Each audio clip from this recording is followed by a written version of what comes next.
আসসালামু আলাইকুম, সবাইকে স্বাগতম রিসন্স ফ্যামিলিতে। আজকে আমি দেখাবো আলু দিয়ে শিং মাছের ঝোল রেসিপি।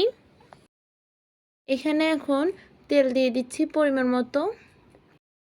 এখানে এখন ভালোভাবে তেল গরম করে নিয়েছি।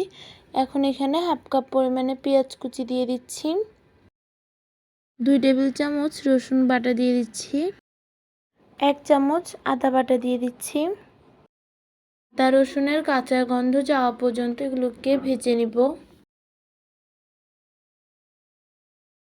2 টেবিল চামচ মরিচ গুঁড়া, 1 টেবিল চামচ হলুদ গুঁড়া, 1 টেবিল চামচ জিরার গুঁড়া এবং হাফ চামচ ধনিয়ার গুঁড়া দিয়ে দিচ্ছি।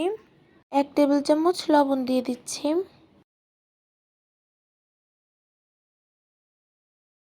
এখন এগুলোকে কিছুক্ষণ কষিয়ে নিব।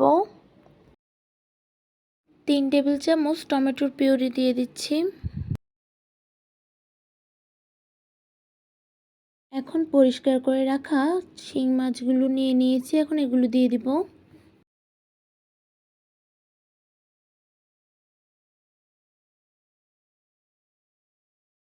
মশলার সঙ্গে শিং মাছগুলোকে ভালোভাবে কষিয়ে নিচ্ছি। এখন ঢাকনা দিয়ে কষিয়ে নিব।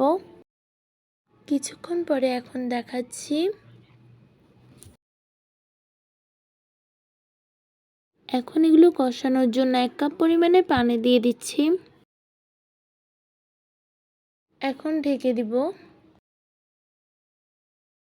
কিছুক্ষণ পরে এখন দেখাচ্ছি মাছগুলো কষিয়ে নেওয়া হয়ে গিয়েছে। এখন মাছগুলো উঠিয়ে নিব। এখন এখানে কিছু আলু নিয়ে নিয়েছি, এখন আলুগুলো দিয়ে দিব। এখন ঢেকে দিচ্ছি।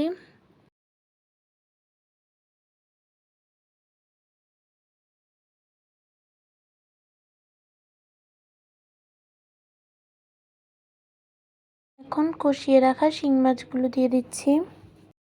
কিছু কাঁচামরিচ দিয়ে দিচ্ছি। এখন এগুলোকে ঢাকনা দিয়ে দিচ্ছি।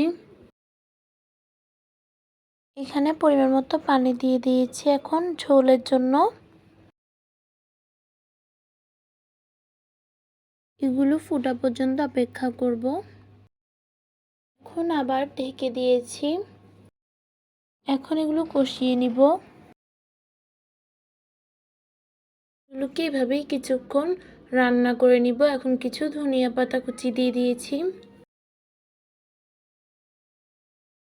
এখন তৈরি হয়ে গিয়েছে আলু দিয়ে শিং মাছের ঝোল রেসিপিটি। ভালো লাগলে লাইক কমেন্ট শেয়ার করে দিবেন। আসসালামু আলাইকুম।